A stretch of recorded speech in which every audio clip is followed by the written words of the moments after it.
여러분 안녕하세요. 새롭게 시즌2로 돌아온 이용식의 울산시대 뽀시기 이용식 여러분께 인사드립니다. 지난해 10월에 제가 울산시대에 출연해서 바로 이 자리에서 농담 삼아서 진행을 하고 있던 남희석 씨한테 울산시대는 이제 그냥 나한테 넘겨라 알았니? 했었는데 그 말이 뭐가 됐을까요? 말이 씨가 됐어요. 현실이 됐습니다. 그래서 이 자리에 제가 서게 됐는데 지금 현재 제가 얼마나 부담되고 긴장되는지 제 이름을 참 내건 프로그램 이게 당해본 그러니까 정말 내가 이용식의 무슨 프로그램이다 하면 정말 그 경험해본 사람만이 이 설레이는 이 마음을 압니다. 지금 뭐 가뜩이나 몸도 무거운데 양어깨도 무거우니까 여러분들의 박수로 이 걱정 의심을 좀 덜어주시기 바랍니다. 자, 시즌2로 새롭게 출발한 울산시대. 울산을 사랑하는 한 사람으로서 또 울산 홍보대사로서 더욱더 재미있게 즐겁게 멋지게 울산의 매력을 하나하나 알려나가도록 하겠습니다. 자, 그럼 울산시대 본격적으로 출발해 보겠습니다. 한 주간의 뉴스를 순위로 정리를 해서 알아보는 랭킹 뉴스 시간입니다. 김다운 아나운서 나와주세요. 안녕하세요. 랭킹 뉴스 김다은입니다. 울산 시민들의 관심이 집중된 뉴스를 살펴보기 전에 먼저 이용식 씨, 울산에 오신 것을 환영합니다. 앞으로 랭킹 뉴스와 함께 즐겁게 진행하면 참 좋겠네요. 자, 그러면 본격적으로 랭킹 뉴스 시작해 보도록 하겠습니다. 이번 주 울산에는 어떤 일들이 있었을까요? 저와 함께 키워드로 살펴보시죠. 5위는 축하입니다. 지난 19일 이 북구는 어르신들의 건강을 기원하고 공경의 마음을 담아서 만 100세를 맞이한 어르신들에게 장수 축하금을 지급하겠다는 계획을 밝혔습니다. 대상자는 5년 이상 북구에 주민등록을 두고 있는 1923년생 만 100세 어르신으로 2월 15일까지 주소지 동행정복지센터에 신청하면 2월 말 일괄 지급한다고 하네요. 다음은 급증입니다. 대면 수업이 확대되면서 울산 지역 학교 현장의 교권 침해 건수도 크게 늘어났습니다. 울산시 교육청에 따르면 교권 침해 심의 건수는 2019년 80건에서 2020년 코로나19 여파로 36건으로 줄었다가 2021년 대면 수업이 확대된 이후 다시 2.5배가량 증가한 것으로 나타났다고 하는데요. 스승의 그림자도 밟지 않는다는 이야기는 이제 옛말이 되어버린 걸까요? 교사와 학생의 인권이 모두 존중되는 사회가 되길 기대해 봅니다. 계속해서 3위는 세계 최초입니다. 수소로 만든 전기로 생활하는 수소 아파트가 북구 율동지구에 들어설 예정입니다. 기업 사택에 이 방식을 적용한 사례는 있지만 일반 아파트 단지에서 100% 수소를 에너지원으로 사용하는 건 세계 처음이라고 하는데요. 세계 첫 수소 아파트 운영을 계기로 수소 중심 도시를 향한 울산의 꿈은 더 가까워질 전망입니다. 이어서 2위는 포상금입니다. 지난해 2월부터 12월까지 울주군 상봉면에서는 6건의 산불이 연쇄적으로 발생했는데요. 이 산림에 인접한 논밭까지 합치면 9건으로 방화로 추정되고 있습니다. 울주군은 더 큰 피해를 막겠다며 최대 1,000만 원의 포상금을 내걸고 범인 잡기에 나섰는데요. 하루빨리 이 방화범이 검거가 돼서 시민들이 불안감에서 빨리 벗어날 수 있길 바라볼게요. 화제 키워드 1위는 조기 달성입니다. 희망 2023 나눔 캠페인 울산 사랑의 온도탑이 지난 19일 목표액 69억 4천만 원을 초과 달성하며 100도를 넘어섰다는 소식입니다. 이는 캠페인이 시작된 지 불과 50일 만에 이뤄낸 기분 좋은 성과인데요. 경기 불황 등으로 기부가 줄면서 한때 전국 최저 수준을 밑돌았던 울산은 산업도시라는 명성에 걸맞게 기업들이 적극적으로 참여하면서 전체 기부의 70%를 차지했다고 하네요. 지금까지 랭킹 뉴스 김다은이었습니다. 자, 그러면 말이죠. 우리 남미경 시사평론가와 구체적으로 자세한 이야기 들어보도록 하겠습니다. 자, 반갑습니다. 네, 안녕하세요. 안녕하세요. 네. 어제 첫 방송에 대한 부담감 때문에 잠을 못 이루셨다고 들었거든요. 네, 어제뿐만 아니고 그저께서부터 못 잤어요.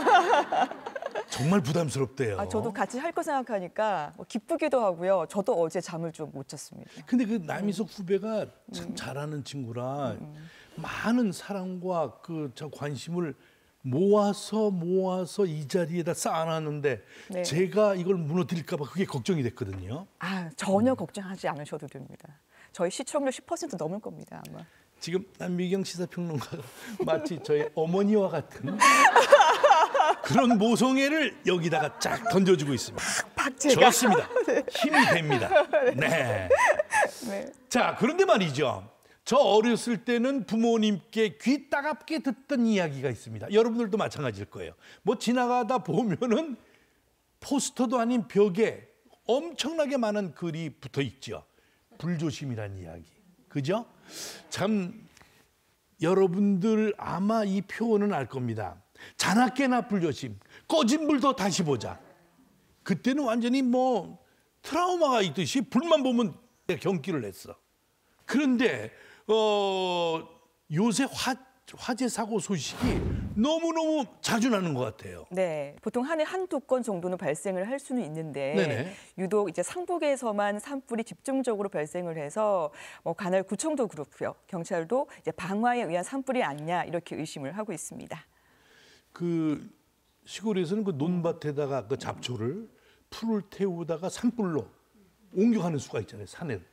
그런데 그 등산객들이 버린 그 담배꽁초가 원인일 수도 있고. 네네. 그런데 꼭 방화라고 의심하는 그 이유가 뭔지 그게 또 궁금합니다. 말씀하신 대로 담배꽁초에 의한 실화 가능성도 아예 배제할 수는 없는데요. 네네. 네, 그런데 방화로 의심되는 몇 가지 특이점이 있습니다. 뭡니까? 저희가 그래픽을 준비를 했는데요. 네? 지난해 산불이 난 그 지점을 지도에 표시를 해보니까 모두 반경 2.5km 이내에 발생을 했습니다. 그러니까 특정 지역, 특정 시간대에 집중적으로 발생을 하고 있고요. 그리고 장소도 인적이 드문 장소였습니다. 그래서 이런 점들을 좀 종합을 해봤을 때 일각에서는 아주 오래전에 울산 시민들을 좀 불안에 떨게 했던 봉대산 불다람쥐가 아니냐 이런 주장도 나오고 있습니다. 봉대산은 제가 듣던 산인데 네. 다람쥐 중에 불다람쥐라는 게 있습니까? 네. 봉대산, 마굴산, 이산, 저산 워낙 빠르게 옮기면서 불을 냈다고 그래서요. 그때 당시에 주민분들이 봉대산 불다람쥐 이렇게 별명을 붙였습니다. 참, 별다람쥐가 다 있네요. 네. 아니 어쨌든 이 불다람쥐 네. 범행과 수법이 비슷하다는 이야기 같은데 불다람쥐에 대해서 좀 더 자세히 알아보겠습니다. 네. 1994년에 시작해서 2011년도에 체포가 됐으니까 이 봉대산 인근에서만 17년 동안 무려 100건을 방화를 저질렀고요. 불태운 인야가 축구장 114개 크기, 그러니까 피해 액수만 18억 원에 달합니다.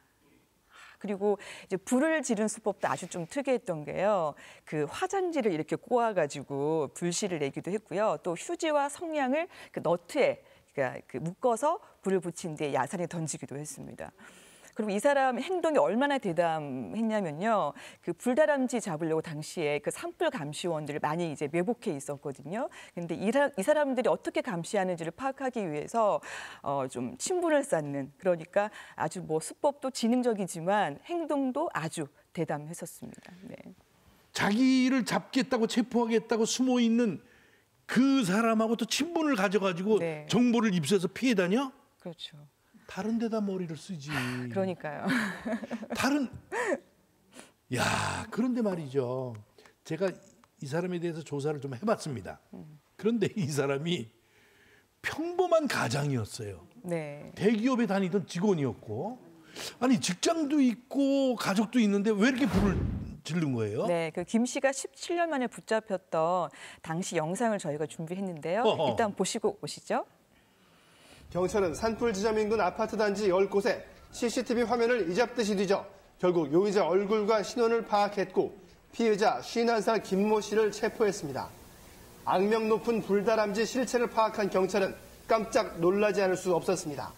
피해자가 멀쩡한 대기업 중간 관리자인 50대 가장이었기 때문입니다. 세상에. 김 씨가 첫 범행을 저지른 것은 지난 1994년 12월로 충동적으로 라이터로 산불을 낸 뒤 이딴 방화에서 비정상적 만족감을 느껴 범행을 계속한 것으로 드러났습니다. 개인의 괴로움, 스트레스 이런 거를 이제 불을 지르면은 그 스트레스 해소되고 괴로움이 잊혀지니까 불을 계속 지르게 됐다. 그러니까 2003년 대구 지하철 참사라든지 2008년 때 그 숭례문 화재 때를 보면 사실 방화범들이 좀 사회를 향한 불만이 있다거나 아니면 자신에 대한 비관 때문에 일을 저지르거든요. 근데 이 사람은 보신 것처럼 가정 불화에 대한 어떤 극심한 스트레스를 풀기 위해서 일을 저질렀다고 합니다. 네, 참 안타깝죠. 그 당시에 김 씨를 좀 잡을 수 있었던 거는 어쨌든 좀 시민들의 좀 도움이 컸었는데요. 김 씨를 검거하는 데 필요한 그런 CCTV 영상을 준다든지 이런 결정적인 단서들을 시민분들이 많이 제공을 했었는데 그때 당시 현상금으로 최고 금액인 3억 원을 걸었었거든요. 네, 그래서 최근에 지금 이제 현세적으로 나고 있는 이런 산불도 용의자를 찾기 위해서 저희가 그 현상금을 걸었는데요. 구청이 1,000만 원의 현상금을 내걸었다고 합니다. 여러분, 뭐 1,000만 원이 문제가 아니라 빨리 잡아야 우리가 다른 분들이 또 다른 사람들이 피해가 안 가지. 지금 경찰 수사는 어디까지 가고 있어요? 불이 난 주변에 그 골목에 설치된 CCTV 영상을 확보를 해서요. 지금 확보해서. 네, 결정적인 단서가 없는지 일단 수사를 하고 있고요. 관할구청도 산불 감시원을 2배 가까이 배치를 시켜서 감시를 강화하고 있습니다. 어쨌든 뭐 방화범이 검거되는 대로 다시 소식을 전해드리도록 하겠습니다. 이 방송을 그 방화범이 만약에 보고 있다면 검거될 때까지 지루하게 기다리지 말고 날씨도 추운데 빨리 자수해서 많은 이 시민들의 걱정거리를 좀 덜어주길 바라겠습니다. 지금 가서 자수하세요. 자, 그러면 이제 우리 갑자기 딸이 왜 나와? 울산이 부자 도시라는 거는 제가 서울에서도 뭐 많이 들었습니다. 근데 오래 사는 것도 복이에요. 그렇죠? 장수의 복. 건강하게 오래 살 수 있는 거. 그런데 장수했다고 축하금까지 준다면서요? 네. 나 그 소식 들었어요. 그러니까 울산 시민 모두에게 주는 건 아니고요. 네. 북구 주민만 받을 수가 있습니다. 네. 북구 주민만요? 네네네. 오! 북구에서 오신 분 손 한번 들어보세요.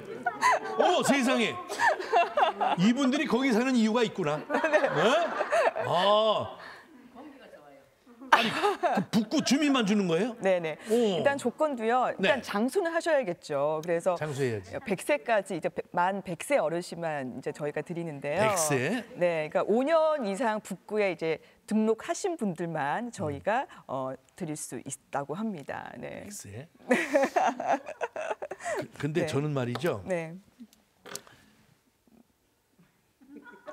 지금쯤 이사 가야겠구나 북구로. 아니 근데 선생님은 지금 100세 되시려면 한 50년은 남았잖아요. 60년 남았어요.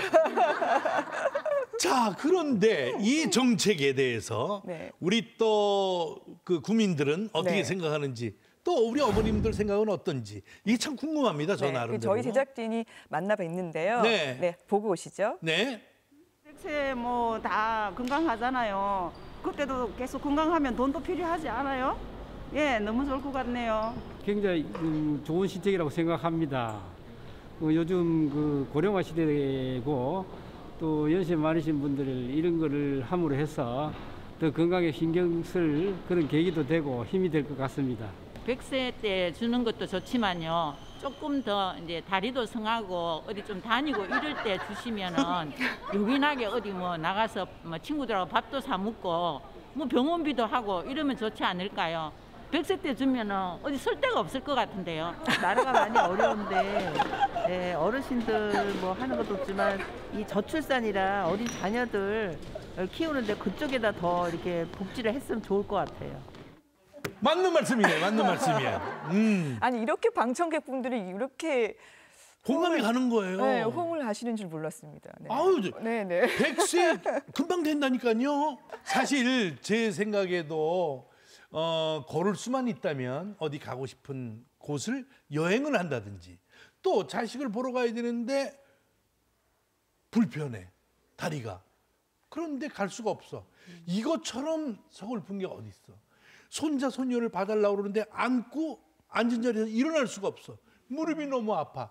이렇게 걸을 수 없고 몸이 점점 힘들어지면 이거 정말 북구로 이사 못 간 게 아쉽기만 하지. 미리 가야 되는데. 우리가 그때가 되기 전에 우리는 건강하면서 100세. 야, 이거 참. 근데 내가 하고 싶은 얘기가 따로 있어요. 네. 100세는 너무 늦게 주는 거 아니야? 네? 너무 늦게 주는 거죠? 아, 좀 땡겨서 줘요. 좀 땡겨서. 저도 70년을 기다려야 돼서 사실. 남평론가는 어떻게 생각하세요? 일단 저는 노인복지도 많이 지원을 일단 해야 된다고 생각을 합니다. 노인복지? 네, 왜냐하면 우리나라 노인 빈곤율이 OECD 국가보다 한 3배 정도 높거든요. 그래서 자식들 키우느라 정작 이제 본인 노후에 대해서는 미처 좀 준비를 하지 못했잖아요. 그래서 그나마 뭐 정부에서 기초연금을 주는 덕에 이런 노인 빈곤율이 좀 많이 낮춰졌다고 얘기는 하는데요. 어쨌든 좀 나이 들면 돈 많이 들잖아요. 손주들 잘한다. 오면 세뱃돈도 많이 줘야 되고. 네. 네.